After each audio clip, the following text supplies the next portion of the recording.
তুই তো অনেকদিন থেকে মার্কেটে যাসনি। নিউ মার্কেট থেকে নিজের জন্য সুন্দর দেখে 2টা 3 পিস নিয়ে আসবি, আর আমার জন্য সুন্দর দেখে একটা শাড়ি কিনে নিয়ে আসবি। যা, ভাইজান আসুক, তারপর নয় যাবো না। আমি যা বলছি তাই শুনবি, অত বেশি কথা বলিস কেন? স্বামী বাইরে যাইতেছে, কিন্তু আফায় মন খারাপ না করে মিটি মিটি হাসতেছে। নিশ্চয়ই কোনো কারণ আছে। ঘটনা কি? আপা হঠাৎ করে এত দয়ালু ভাব দেখাইতেছে কেন?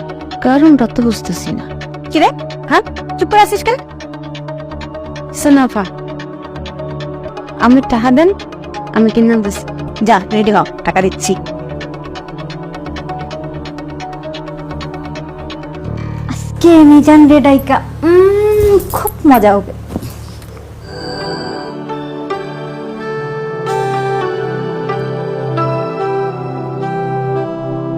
তুমি ব্যবসা করতে নাকি করো? না মানে পরে খুব দেখতে মন চাইছিল, তাই তোমার বাসার সামনে খাড়ায় আছে। ওরে বিড়িত, এত বিড়িত দেখলে ব্যবসা লাদে উঠবো। উঠলে উঠুক, তুই যাবো। তোমার দেখার সুযোগ না, আমি হাতছাড়া করতে পারবো না। আমার বাবা শোনো, মার্কেটে যাইতেছি, তুমি গেলে আমার লিখে দিতে পারো।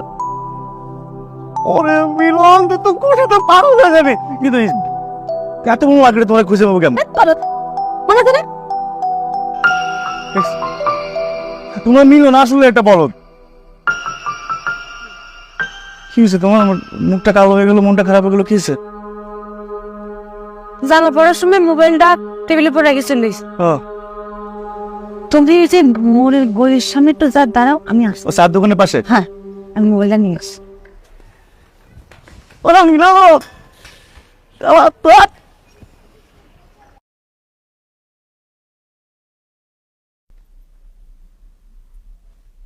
অনেক দিনের আশা আজকে পূরণ হচ্ছে, তাই না? ইয়েস ডার্লিং, ভালো লাগছে না? অনেক ভালো ফ্যাক্ট।